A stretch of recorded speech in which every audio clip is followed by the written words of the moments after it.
Hello, ladies and gentlemen. Today I want to do just a couple quick examples to review all things absolute value.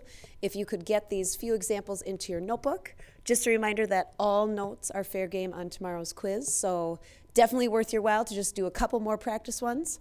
And then you'll be good to go and hopefully do really well in tomorrow's quiz. So please T and title here, lesson 2-5, day 4 in your notebook. Today we're just going to do a couple quick examples with some evaluating as well as solving absolute value equations. All right, here we go. First thing you're going to see in your quiz tomorrow is some evaluating. So for example 1, if you could please copy down the absolute value of a minus 4 minus 9. We are going to evaluate if a is equal to negative 5, b is equal to negative 6, and c is equal to 7.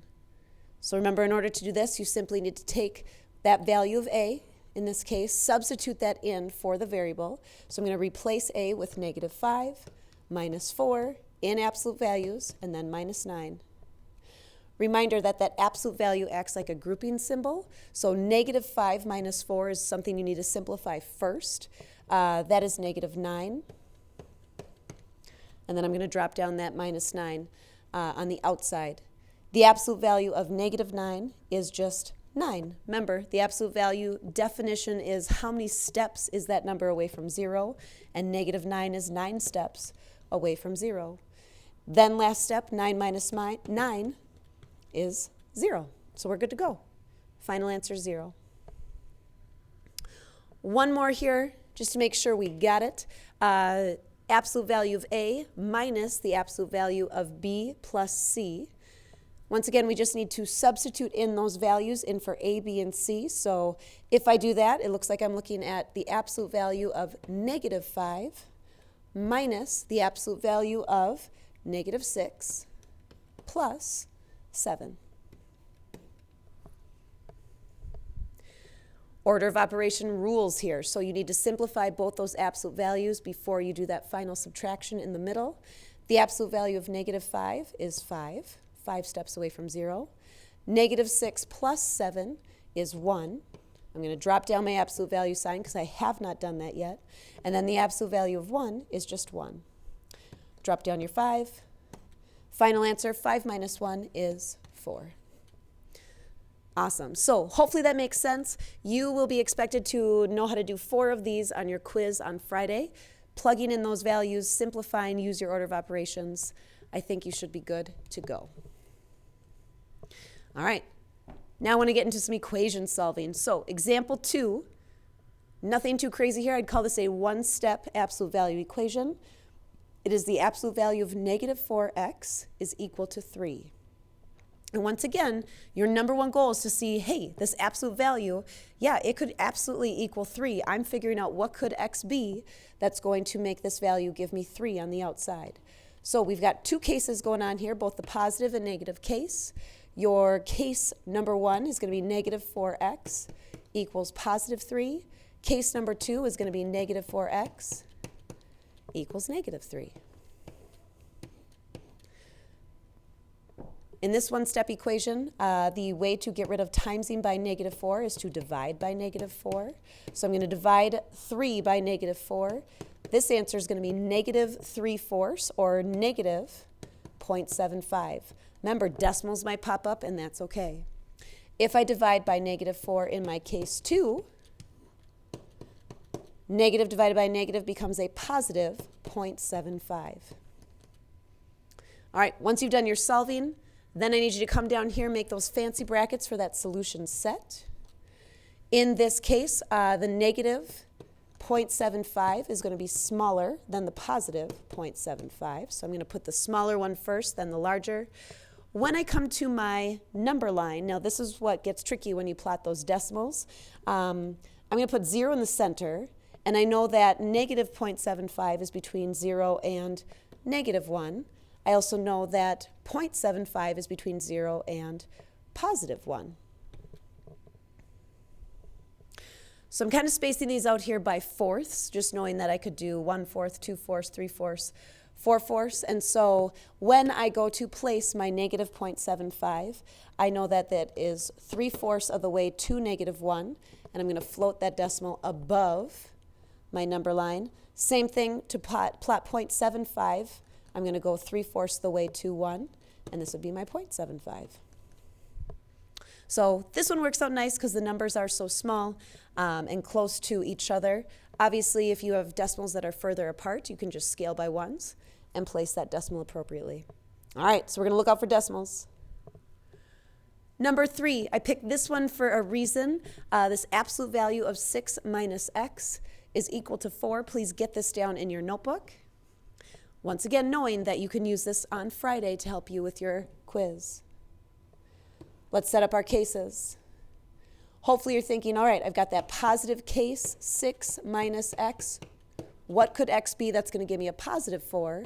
Same thing, I've got that negative case, 6 minus x equals negative 4. Don't forget that case 2, you need to set it equal to the negative solution.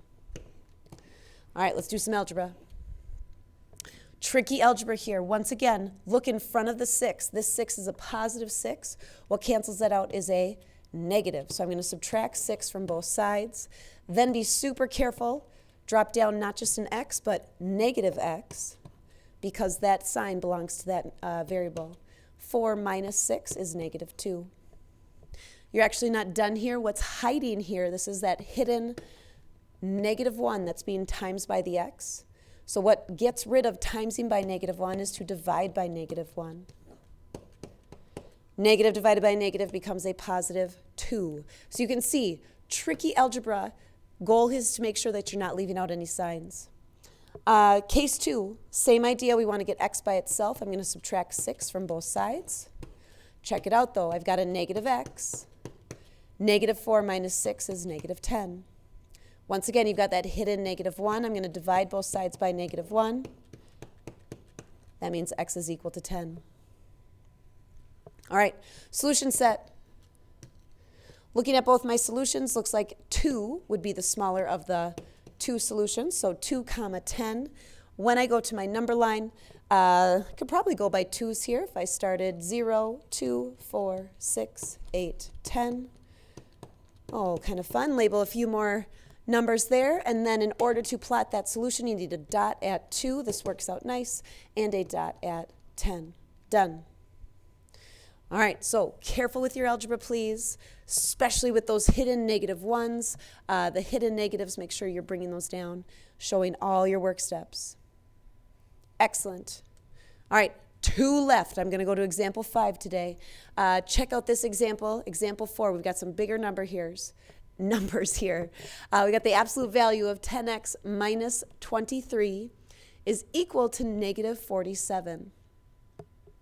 The absolute value of 10x minus 23 is equal to negative 47.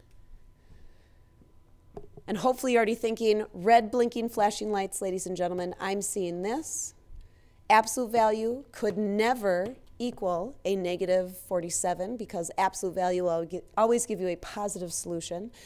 So this automatically, boom. If you see this on your quiz, there is no solution here. Empty set. Do that circle with the line through it. You're done, I guess, except go to your number line. Remember, there's nothing to graph, so you just cross that out. Done. So look out for any solutions that are equal to a negative number. Get rid of those. Awesome. So that makes for an easy example 4. Last example, I didn't want to let you go without a fraction example. So once again, in your notebook, last one together, x divided by 4 in that absolute value sign is equal to 2. Goal here to set up those 2 cases. I'm going to break it because the absolute value can absolutely equal a positive 2. I'm curious, what are my positive and negative solutions if it's 2 or negative 2? So first case is x divided by 4 equals 2. Second case is x divided by 4 is equal to negative 2. Don't forget that negative solution. All right, just want to bring back these good equation solving skills. Remember, the inverse operation of dividing by 4 is to times by 4. So I'm going to show that with the dot. Times both sides by 4, that just gets rid of the division on this side. 2 times 4 over here is 8. Done. Second case, same thing. I'm going to times by 4, times by 4.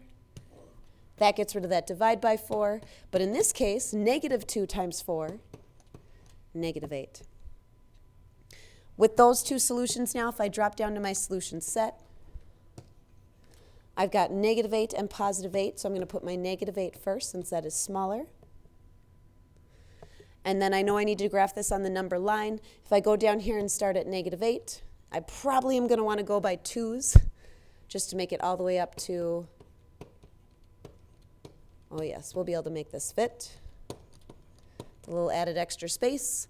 So I can get up to that positive 8. Then just with your pen or pencil, solid dot on negative 8 and solid dot on positive 8. Awesome. Don't forget that it's always an option once you have your solutions. If you want to check these answers, checking takes 2 seconds. You just take a solution, such as 8, and plug it in, right? Does the absolute value of 8 divided by 4, will that equal 2? Well, yeah, the absolute value of 2 definitely equals 2. Same thing if I want to plug in negative 8.